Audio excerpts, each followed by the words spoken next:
Well, it's Bible reading time again. Easy for you to say, huh, Pilgrim? Leviticus Chapter 7. This is the law of the guilt offering. It is most holy. In the place where they kill the burnt offering, they shall kill the guilt offering, and its blood shall be thrown against the sides of the altar. And all its fat shall be offered, the fat tail, the fat that covers the entrails, the 2 kidneys with the fat that is on them at the loins, and the long lobe of the liver that he shall remove from the kidneys. The priest shall burn them on the altar as a food offering to the Lord. It is a guilt offering. Every male among the priests may eat of it. It shall be eaten in a holy place. It is most holy. The guilt offering is just like the sin offering. There is one law for them. The priest who makes atonement with it shall have it, and the priest who offers any man's burnt offering shall have for himself the skin of the burnt offering that he has offered, and every grain offering baked in the oven, and all that is prepared on a pan or on a griddle, shall belong to the priest who offers it. And every grain offering mixed with oil or dry shall be shared equally among all the sons of Aaron. And this is the law of the sacrifice of peace offerings that one may offer to the Lord. If he offers it for thanksgiving, then he shall offer with the thanksgiving sacrifice unleavened loaves mixed with oil, unleavened wafers smeared with oil, and loaves of fine flour well mixed with oil. With the sacrifice of the peace offerings for thanksgiving, he shall bring his offering with loaves of leavened bread. And from it he shall offer 1 loaf from each offering as a gift to the Lord. It shall belong to the priest who throws the blood of the peace offerings. And the flesh of the sacrifice of his peace offerings for thanksgiving shall be eaten on the day of his offering. He shall not leave any of it until the next morning.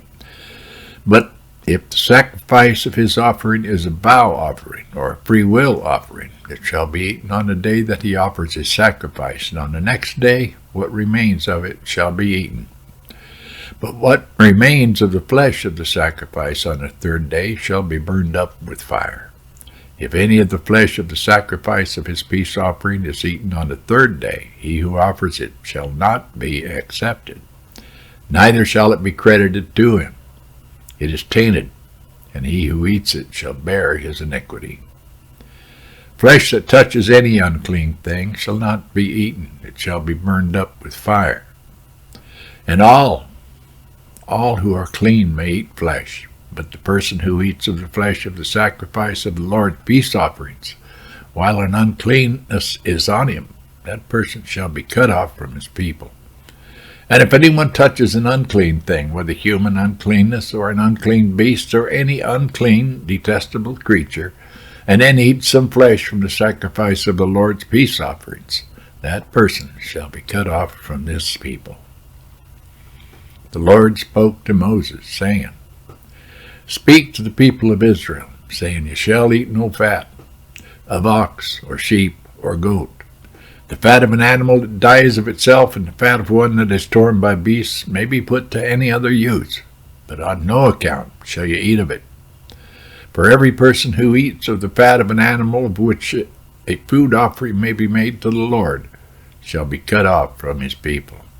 Moreover, you shall eat no blood whatever, whether of fowl or of animal, in any of your dwelling places. Whoever eats any blood, that person shall be cut off from his people. The Lord spoke to Moses, saying, Speak to the people of Israel, saying, Whoever offers the sacrifice of his peace offerings to the Lord shall bring his offering to the Lord from the sacrifice of his peace offerings. His own hands shall bring the Lord's food offerings. He shall bring the fat with the breast, that the breast may be waved as a wave offering before the Lord. The priest shall burn the fat on the altar, but the breast shall be for Aaron and his sons. And the right thigh you shall give to the priest as a contribution from the sacrifice of your peace offerings. Whoever among the sons of Aaron offers the blood of the peace offerings and the fat shall have the right thigh for a portion. For the breast that is waved and the thigh that is contributed, I have taken from the people of Israel out of the sacrifices of their peace offerings, and have given them to Aaron the priest and to his sons as a perpetual due from the people of Israel. This is a portion of Aaron and of his sons from the Lord's food offerings from the day they were presented to serve as priests of the Lord. The Lord commanded this to be given them by the people of Israel from the day that he anointed them. It is a perpetual due throughout their generations. This is the law of the burnt offering, of the grain offering, of the sin offering, of the guilt offering, of the ordination offering, and of the peace offering, which the Lord commanded Moses on Mount Sinai on a day that he commanded the people of Israel to bring their offerings to the Lord in the wilderness of Sinai. The end of chapter 7. Tomorrow, chapter 8. God bless, Pilgrim. See you later. Good Lord willing and the creek don't rise.